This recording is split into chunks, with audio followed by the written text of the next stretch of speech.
புகைப்படத்தை மார்பிங் செய்து மிரட்டி புதுவை நபரிடம் ரூபாய் 9.17 லட்சம் பறிக்கப்பட்டுள்ளது குறித்து சைபர் கிரைம் போலீசார் விசாரணை மேற்கொண்டு வருகின்றனர். புதுச்சேரி வில்லியனூர் பகுதியை சார்ந்த ஆண் நபர் ஒருவர் பல்வேறு தவணைகளில் கடன் செயலில் இருந்து ரூபாய் 4.61 லட்சம் பெற்றுள்ளார். பின்னர் பெற்ற லோன் பணத்தை வட்டியுடன் திருப்பி செலுத்தியுள்ளார். தொடர்ந்து மர்ம நபர் ஒருவர் அவரை தொடர்பு கொண்டு கூடுதலாக பணம் செலுத்த வேண்டுமென்று கூறியும் அவரது புகைப்படத்தை மார்பிங் செய்து மிரட்டியுள்ளார். இதனையடுத்து மேற்கூறிய நபரும் பயந்து பல்வேறு தவணைகளில் ரூபாய் 9.17 லட்சத்தை மர்ம நபருக்கு அனுப்பி ஏமாந்துள்ளார். புதுவை பாகூரை சார்ந்த பெண் ஒருவரின் செல்போன் எண்ணிற்கு தொடர்ந்து ஓடிபிக்கள் வந்துள்ளது. இதில் அதிர்ச்சியடைந்த பெண் உடனடியாக அவரது வங்கிக் கணக்கை சரிபார்த்தபோது அதிலிருந்து ரூபாய் 1.24 லட்சம் அவருக்கு தெரியாமல் மோசடி கும்பல் எடுத்துள்ளது தெரியவந்துள்ளது. மொத்தியல்பேட்டையை சார்ந்த பெண் ஒருவர் ரூபாய் 1000, ரெட்டியார்பாளையத்தை சார்ந்த ஆண் நபர் ஒருவர் ரூபாய் 6000 என மோசடி கும்பலிடம் பணத்தை ஏமாந்திருக்கின்றனர். 4 பேர் மொத்தமாக ரூபாய் 10.48 லட்சத்தை மோசடி கும்பலிடம் இழந்திருக்கிறார்கள். இதுகுறித்து பாதிக்கப்பட்டவர்கள் தனித்தனியாக புதுச்சேரி சைபர் கிரைம் காவல் நிலையத்தில் புகார் அளித்துள்ளனர். இதன் அடிப்படையில் போலீசார் விசாரணை மேற்கொண்டு வருகின்றனர். அண்ணா திடலில் பாஜகவினர் வைத்துள்ள பேனர்களை அகற்றாமல் இருப்பதை கண்டித்து இளைஞர் காங்கிரஸ் சார்பில் ஆர்ப்பாட்டம் நடைபெற்றது. புதுச்சேரி ஸ்மார்ட் சிட்டி திட்டத்தின் மூலமாக கட்டப்பட்டுள்ள அண்ணா திடலில் விளையாட்டு அரங்கத்தை கடந்த மாதம் மத்திய இணையமைச்சர் திறந்து வைத்தார். தொடர்ந்து சுவாமி விவேகானந்தரின் பிறந்தநாளையொட்டி பாஜக சார்பில் விளையாட்டுப் போட்டி நடத்தப்பட்டது. இந்த நிகழ்ச்சி நடந்த ஒரு வாரம் ஆகியும் பாஜகவினர் திடலில் வைத்துள்ள பேனர்களை அகற்றாமல் இருந்து வருகின்றனர். இதை கண்டித்து விளையாட்டு திடல் முன்பு புதுச்சேரி இளைஞர் காங்கிரஸ் சார்பில் மாநில தலைவர் ஆனந்தபாபு தலைமையில் நேற்று 12 மணியளவில் ஆர்ப்பாட்டம் நடைபெற்றது. 20க்கும் மேற்பட்டவர்கள் இதில் கலந்து கொண்டனர். புதுச்சேரி யூனியன் பிரதேசத்தை குழந்தை தொழிலாளர்களே இல்லாத மாநிலமாக உருவாக்குவோம் என்று புதுச்சேரி மாவட்ட ஆட்சியர் குலோத்துங்கன் நம்பிக்கை தெரிவித்துள்ளார். புதுச்சேரியில் குழந்தை தொழிலாளர்களை முழுமையாக தடுக்க 100 நாள் சிறப்பு பிரசாரம் நடத்தப்பட உள்ளது. இதன் முன்னேற்பாடுகள் குறித்த ஆலோசனைக் கூட்டம் புதுச்சேரி ஆட்சியர் அலுவலகத்தில் மாவட்ட ஆட்சியர் குலோத்துங்கன் தலைமையில் நடைபெற்றது. பின்னர் கூட்டத்தில் பேசிய மாவட்ட ஆட்சியர், குழந்தை தொழிலாளர்களை தடுக்க தீவிர முயற்சி பிரசாரம் செய்ய வேண்டும். மீட்கப்பட்ட குழந்தைகளின் நிலை மறுவாழ்வை ஆய்வு செய்ய வேண்டும். குழந்தை தொழிலாளர்கள் அதிகம் காணப்படும் பகுதிகள், தொழிற்சாலைகள் அடையாளம் காணப்பட வேண்டும். புதுச்சேரியை குழந்தை தொழிலாளர் இல்லாத மாநிலமாக உருவாக்க தீவிரமாக செயல்பட வேண்டும். 100 நாள் பிரசாரத்தில் திடீர் ஆய்வுகள், ஒருங்கிணைந்த மீட்பு நடவடிக்கைகள், பாதுகாப்பு, மறுவாழ்வு, பள்ளியில் சேர்க்கை, கல்வி தொடர்ச்சி, சட்ட நடவடிக்கை, விழிப்புணர்வு போன்றவற்றை மேற்கொள்ள வேண்டும் என்றார். மண்ணாடிப்பட்டு தொகுதியில் வரும் சட்டசபை தேர்தலில் போட்டியிடும் வகையில் என்ஆர் காங்கிரஸ் முன்னாள் துணை சபாநாயகர் செல்வம் காங்கிரஸ் கட்சியில் இணைய முடிவு செய்து விருப்ப மனு அளித்திருக்கிறார். முன்னாள் துணை சபாநாயகர் செல்வம் வரும் சட்டசபை தேர்தலில் மண்ணாடிப்பட்டு தொகுதியில் மீண்டும் போட்டியிட முடிவு செய்து முக்கிய பிரமுகர்களை சந்தித்து ஆதரவு திரட்டி வந்தார். இந்நிலையில் காங்கிரஸ் கட்சியில் இணைந்து தொகுதியில் போட்டியிட முடிவு செய்துள்ள அவர் நேற்று முன்தினம் இரவு காங்கிரஸ் மாநில தலைவர் வைத்திலிங்கம், முன்னாள் முதல்வர் நாராயணசுவாமி ஆகியோரை சந்தித்து கட்சியில் இணைவதற்கான விருப்ப மனு அளித்தார். இதனையடுத்து ஓரிரு நாட்களில் காங்கிரஸ் கட்சியில் முன்னாள் துணை சபாநாயகர் செல்வம் இணைவார் என்று தெரிகிறது. இதனால் வரும் சட்டசபை தேர்தலில் காங்கிரஸ் சார்பில் முன்னாள் துணை சபாநாயகர் செல்வம் மண்ணாடிப்பட்டு தொகுதியில் போட்டியிடுவது உறுதியாகியுள்ளது. புதுச்சேரியில் கடலில் காணாமல் போன மீனவரை 4வது நாளாக தேடும் பணி தீவிரமாக நடந்து வருகிறது. சோலை நகரை சார்ந்த விவேக் வயது 30, அவரது உறவினரான தமிழக பகுதி பொம்மையார் பாளையத்தை சார்ந்த கரிகாலன் வயது 36 ஆகிய இருவரும் கடந்த 22ஆம் தேதி கடலுக்கு மீன்பிடிக்க சென்றனர். மீன்பிடித்துக் கொண்டிருக்கும் போது படகை கட்டுப்படுத்த முடியாமல் இருவரும் கடலில் விழுந்தனர். இருவரில் விவேக் மீட்கப்பட்ட நிலையில் கரிகாலனை தேடும் பணியில் 3 நாட்களாக கடலோர காவல் படையினர் மேற்கொண்டனர். இன்று 4வது நாளாக தேடும் பணி தீவிரமாக நடந்து வருகிறது.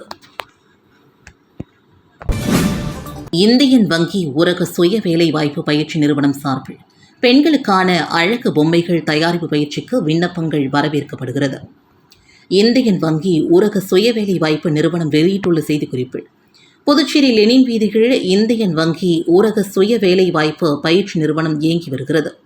இங்கு புதுச்சேரியை சார்ந்த பெண்களுக்கான அழகு பொம்மைகள் தயாரிப்பு பயிற்சிக்கு விண்ணப்பங்கள் வழங்கப்படுகிறது. பயிற்சியில் சேர 8ஆம் வகுப்பு படித்த 18 முதல் 45 வயது வரை இருக்க வேண்டும்.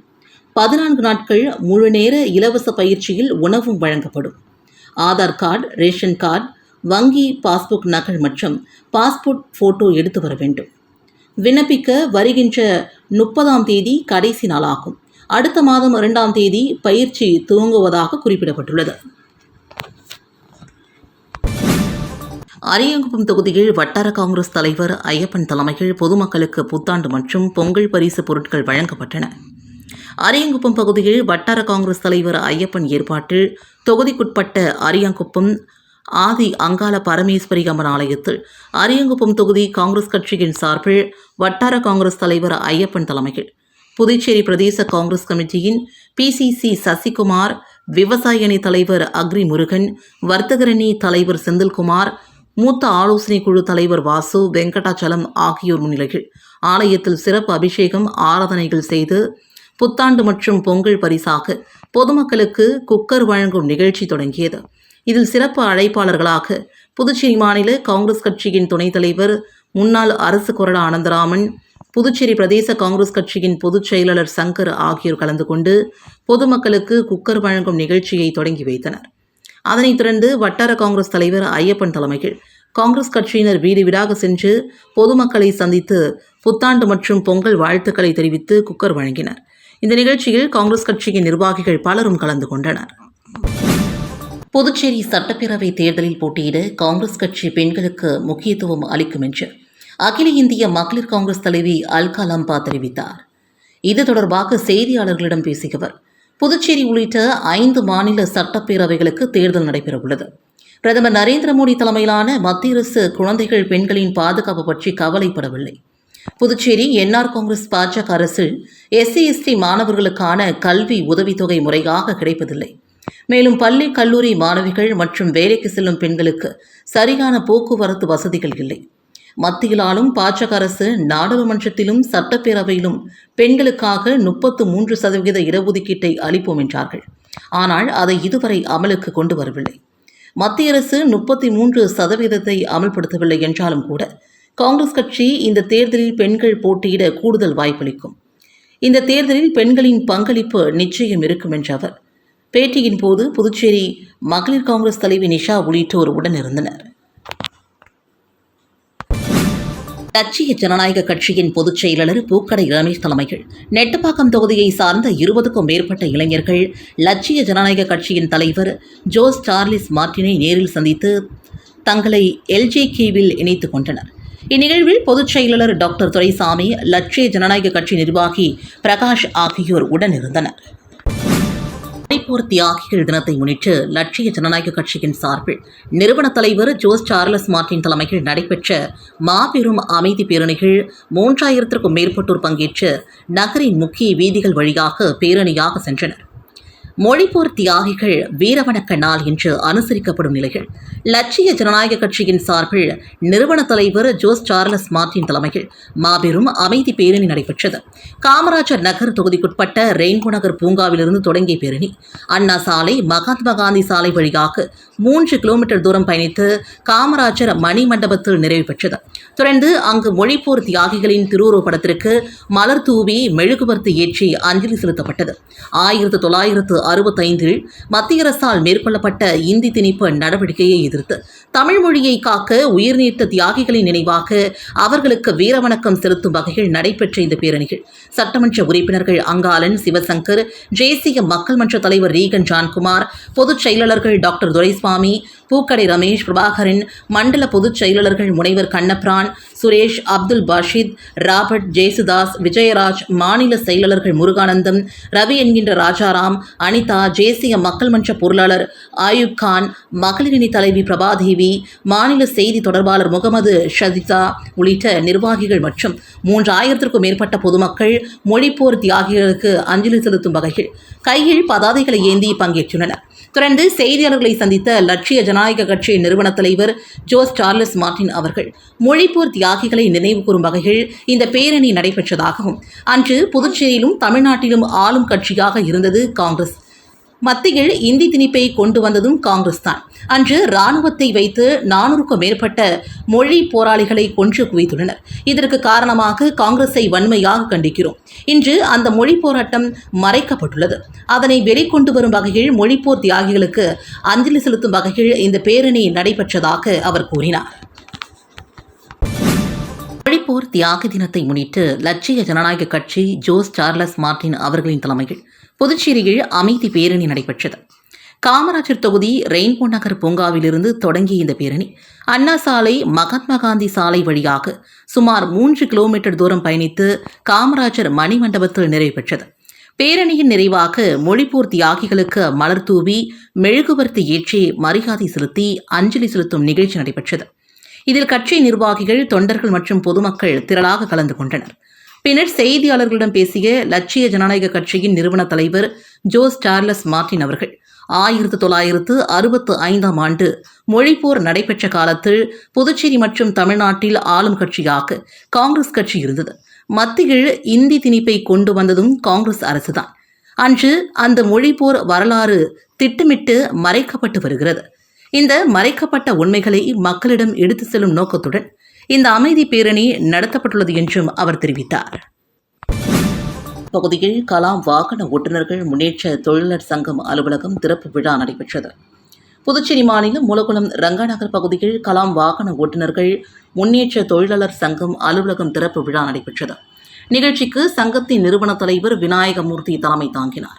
சமூக சேவகரும் மாநில சங்க சட்ட ஆலோசகருமான வழக்கறிஞர் சசிபாலன் சிறப்பு அழைப்பாளராக கலந்து கொண்டு அலுவலகத்தை பூஜை செய்து திறந்து வைத்தார். கௌரவ தலைவர் பிரபாகரன், புதுவை மாநில தலைவர் சரவணன், தலைமை ஒருங்கிணைப்பாளர் பொன்னி கண்ணன், மாநில துணை செயலாளர் பாஷா உட்பட முக்கிய நிர்வாகிகள் பாபு, மணிகண்டன், தேவநாதன், ஐயப்பன், பாலு, முரளி உட்பட பலரும் கலந்து கொண்டு விழாவினில் சிறப்பித்தனர். இந்த விழாவிற்கான ஏற்பாடுகளை சங்கத்தின் மாநில செயலாளர் பாலசுப்ரமணியம், சங்கத்தின் மாநில பொருளாளர் சங்கர், தமிழ்நாடு மாநில தலைவர் பிரேம், மாநில துணைத் தலைவர் இளங்கோ, வீரமுத்து, பொது சேவை பிரிவு செயலாளர் கணேஷ் ஆகியோர் செய்திருந்தனர். முன்னதாக வழக்கறிஞர் சசிபாலனை வரவேற்கும் விதமாக ஆளுயர மாலை அணிவித்து பொன்னாடை பூர்த்தி வாழ்த்துக்கள் தெரிவித்தனர். முத்தியால்பேட்டை தொகுதியில் ரூபாய் 55 லட்சம் மதிப்பில் 5 இடங்களில் குடிநீர் சுத்திகரிப்பு நிலையம் அமைக்கும் பணியினை தொகுதியின் சட்டமன்ற உறுப்பினர் பிரகாஷ்குமார் பூமி பூஜை செய்து தொடங்கி வைத்தார்.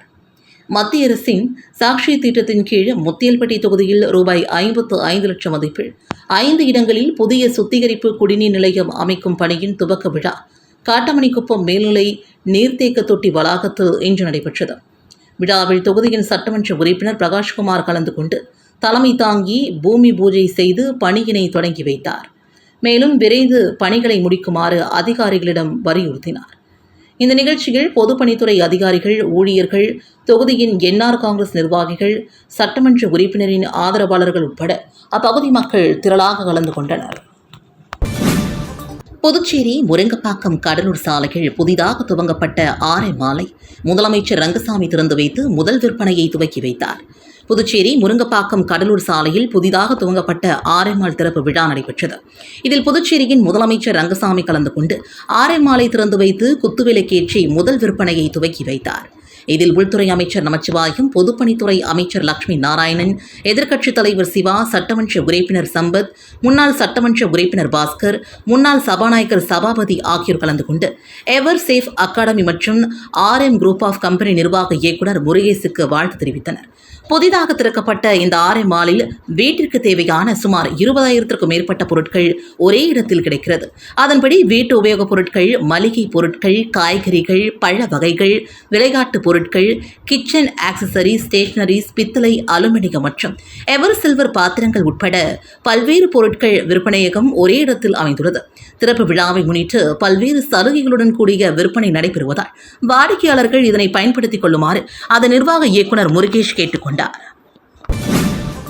கல்வி என்னும் ஆயுதம் கொண்டு இந்த உலகையே நீங்கள் மாற்றலாம் என VVM அறிவியல் முகாமில் பங்கேற்ற கல்வித்துறை இயக்குநர் சிவக்குமார் தெரிவித்துள்ளார். புதுச்சேரி லாஸ்பேட்டில் உள்ள வள்ளலார் அரசு மகளிர் மேல்நிலைப் பள்ளியில் 2025-2026 கல்வி ஆண்டிற்கான வியார்த்தி விஞ்ஞான் மந்தன் VVM மாநில அளவிலான அறிவியல் முகாம் நடைபெற்றது. புதுச்சேரி பிராந்தியம் முழுவதும் உள்ள 45 வெவ்வேறு பள்ளிகளிலிருந்து தேர்ந்தெடுக்கப்பட்ட 200க்கும் மேற்பட்ட திறமையான மாணவர்கள் பங்கேற்றனர். மாவட்ட ஆசிரியர் பயிற்சி மையத்தில் நடந்த துவக்க விழாவில் துணைநிலை ஆளுநரின் பாதுகாவலர் ரவீந்திர முத்துக்குமார் முகாமை தொடங்கி வைத்து சிறப்புரையாற்றினார். மாணவர்கள் ஒரு நாள் முழுவதும் தீவிர அறிவியல் ஆய்வுகள் மற்றும் மதிப்பீட்டு நடவடிக்கைகளில் உற்சாகத்துடன் ஈடுபட்டனர். நிகழ்வில் தலைமை விருந்தினராக பங்கேற்ற பள்ளிக்கல்வி இயக்குநர் டாக்டர் சிவகுமார் மாணவர்களின் அறிவியல் திறனை பாராட்டி பேசுகையில், கல்வி என்னும் ஆயுதம் கொண்டு நமது அனைத்து தடைகளையும் தகர்த்து எறிய முடியும். அது நமது அடையாளத்தை மட்டுமல்லாது நமது குடும்பம் மற்றும் நாட்டின் அடையாளத்தையே மாற்றும் வல்லமை கொண்டது. ஆகவே கல்வியை ஒருபோதும் கைவிடாமல் அதனை திறம்பட கையாண்டு நீங்கள் சிறந்த விஞ்ஞானிகளாக உருவாக வேண்டும். கல்வி என்னும் ஆயுதம் கொண்டு இந்த உலகையே நீங்கள் மாற்றலாம் என்று மாணவர்களுக்கு ஊக்கமளித்தார். விழாவில் சர்வ சிக்ஷா அபியானியின் மாநில திட்ட இயக்குனர் எழில் கல்பனா மற்றும் CISR விஞ்ஞானி டாக்டர் சுதாகர் உள்ளிட்ட முக்கிய பிரமுகர்கள் கலந்து கொண்டு சிறப்பித்தனர். நிறைவு விழாவில் போட்டிகளில் வெற்றி பெற்ற மாணவர்களுக்கு ஊக்கத்தொகை மற்றும் சான்றிதழ்களை டாக்டர் AS சிவகுமார் வழங்கினார். மேலும் பங்கேற்ற 45 பள்ளிகளின் தலைமை ஆசிரியர்களுக்கும் பங்கேற்பு சான்றிதழ்களும் வழங்கப்பட்டன. புதுச்சேரியின் அடையாளங்களை புறக்கணித்து குடியரசு தின அலங்கார ஊர்தி தயாரித்தது ஏன் என்று சட்டசபை எதிர்க்கட்சித் தலைவர் சிவா அவர்கள் கேள்வி எழுப்பியுள்ளார். இது தொடர்பாக அவர் வெளியிட்டுள்ள அறிக்கையில், டெல்லியில் நடைபெறும் குடியரசு தின விழாவில் அலங்கார ஊர்தி அணிவகுப்பில் புதுச்சேரி யூனியன் பிரதேசம் சார்பில் முதல் முறையாக ஊர்தி பங்கேற்பது நமக்கு பெருமை. இந்த வாய்ப்பை முறையாக பயன்படுத்தி புதுச்சேரி ஊர்தியின் கருப்பொருளான புதுச்சேரி கைவினை மற்றும் கலாச்சார பாரம்பரியத்தையும் புதுச்சேரியின் ஆன்மீக தொலைநோக்கையும் நாம் சிறப்பாக காட்சிப்படுத்தி இருக்க வேண்டும். இதனை தவிர தவறிவிட்டதாக கருதுகிறேன். புதுச்சேரிக்கான கலாச்சாரமும் பாரம்பரியமும் கைவினை தொழிலும் அலாதியானது. நமது தொல்லியல் பகுதியான அரிக்கைமேடு அதை பறைசாற்றுகிறது. ரோமானியர்களோடு நாம் கொண்டிருந்த வியாபார தொடர்பு நமது கைவினை உற்பத்தியை உலகுக்கெல்லாம் பறைசாற்றுகிறது. புதுச்சேரியை பிரெஞ்சு கலாச்சாரத்தின் ஜன்னல் என்று அலங்கரித்தார் பிரதமர் நேரு. இதுபோன்ற பாரம்பரிய கலாச்சார அடையாளங்களை புறக்கணித்துவிட்டு குடிசையையும் தியான மண்டபத்தையும் குதிரைகளையும் காட்டுவது ஏற்புடையதல்ல என்று குறிப்பிட்டிருக்கிறார். தமிழ் மொழிக்காக இன்னுயிர் நீத்த மொழிப்போர் தியாகிகளுக்கு அம்மா மக்கள் முன்னேற்றக் கழகம் சார்பில் மேற்கு மாநில செயலாளர் SD சேகர் தலைமையில் வீரவணக்கம் செலுத்தப்பட்டது. அமமுக கழக பொதுச் செயலாளர் TTV தினகரன் ஆணைக்கிணங்க அம்மா மக்கள் முன்னேற்றக் கழக மேற்கு மாநில செயலாளர் SD சேகர் தலைமையில் மெழுகுவர்த்தி ஏற்றி மலர் தூவி தமிழ் மொழி காக்க இன்னுயிர் நீத்த மொழிப்போர் தியாகிகளுக்கு புதுச்சேரி மாநில அம்மா மக்கள் முன்னேற்றக் கழகத்தின் சார்பில் வெளியூர் கழக அலுவலகத்தில் வீரவணக்கம் செலுத்தப்பட்டது. நிகழ்ச்சியில் அவைத்தலைவர் ரகுபதி, துணை செயலாளர் முனியன், பாட்சன், மாணவரணி பாலாஜி, அம்மா பேரவை செயலாளர் RK ராஜா, மருத்துவரணி செயலாளர் டாக்டர் சிலம்பரசன், சிறுபான்மை பிரிவு செயலாளர் ஜான்சன், பொறியாளர் அணி செயலாளர் திருஞானகுமரன், ஓட்டுநரணி செயலாளர் முருகன், கிருஷ்ணமூர்த்தி, தொகுதியின் செயலாளர்கள் செந்தில் என்கின்ற குமரவேல், கண்ணதாசன், ராமச்சந்திரன், காண்டீபன், சிவகுமார், கலியமூர்த்தி, முத்து, பொதுக்குழு உறுப்பினர் ஸ்ரீனிவாசன், சிலம்பரசன் உட்பட மாநில கழக நிர்வாகிகள், கழக முன்னோடிகள் உட்பட திரளானோர் கலந்து கொண்டனர். புதுச்சேரி மின் பணியாளர்கள் நலச்சங்கம் சார்பில் புதிய உறுப்பினர்கள் சேர்க்கை மற்றும் இலவச ஆயுள் காப்பீடு அடையாள அட்டை வழங்கும் நிகழ்ச்சி வில்லியனூர் பகுதியில் நடைபெற்றது. புதுச்சேரி மாநிலம் வில்லியனூர் தனலட்சுமி திருமண மண்டபத்தில் புதுச்சேரி மின் பணியாளர்கள் நலச்சங்கம் சார்பில் வில்லியனூர் தொகுதிக்குட்பட்ட புதிய உறுப்பினர்கள் சேர்க்கை மற்றும் இலவச ஆயுள் காப்பீட்டு அட்டை வழங்கும் விழா நடைபெற்றது. நிகழ்ச்சிக்கு சட்ட ஆலோசகர் ராதாகிருஷ்ணன் வரவேற்புரையாற்றினார். வில்லியனூர் தொகுதியின் தலைவர் செம்மனேரி தலைமை தாங்கி சிறப்புரையாற்றினார். இதில் சிறப்பு விருந்தினராக எதிர்க்கட்சித் தலைவரும் தொகுதியின் சட்டமன்ற உறுப்பினருமான சிவா கலந்து கொண்டு விழாவிற்கு முன்னிலை வகித்து உறுப்பினர்கள் சேர்க்கை மற்றும் இலவச ஆயுள் காப்பீட்டு அட்டை வழங்கி நிகழ்ச்சியில் சிறப்பித்து சிறப்புரையாற்றினார். சங்க தலைவர் பாலகுரு முன்னிலை வகித்தார்.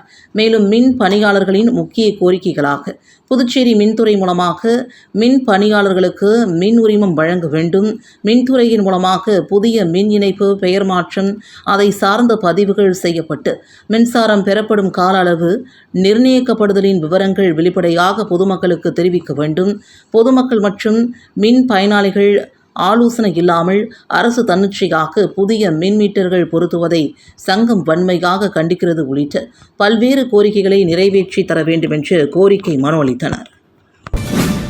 மடுகரை கிராமத்தில் புதிதாக எழுந்தருளியுள்ள 27 அடி உயர ஸ்ரீனிவாச பெருமானுக்கு சிறப்பான முறையில் கும்பாபிஷேகம் நடைபெற்றது. புதுவை மாநிலம் நெட்டப்பாக்கம் தொகுதி மடுகரை கிராமத்தில் புதிதாக 27 அடி உயரத்தில் கருங்கல்லால் கட்டப்பட்ட ஸ்ரீனிவாச பெருமாள் ஆலயத்திற்கு கும்பாபிஷேகம் நடைபெற்றது. காலை 6 மணி முதல் சுந்தர விநாயகர், அரசடி விநாயகர், மாரியம்மன், பிடாரியம்மன், ஐயனாரப்பன், திரௌபதி அம்மன், ராஜகோபுரம், ஸ்ரீ ஆஞ்சநேயர், ஸ்ரீ துர்கை, கொடிமரம் உள்ளிட்ட ஆலயங்களுக்கு அஷ்டவந்தன கும்பாபிஷேகம் நடைபெற்றது. தொடர்ந்து மூலவர் மற்றும் பரிகார மூர்த்திகளுக்கு புனித நீர் ஊற்றப்பட்டது. முன்னதாக விக்னேஸ்வரா பூஜை, கணபதி ஹோமம், யாகசாலை பூஜை, நவகிரக ஹோமம், மகா சாந்தி ஹோமம், பூஜை, பூர்ணாஹீதி, தீபார்த்தனை ஆகியவை நடைபெற்றது.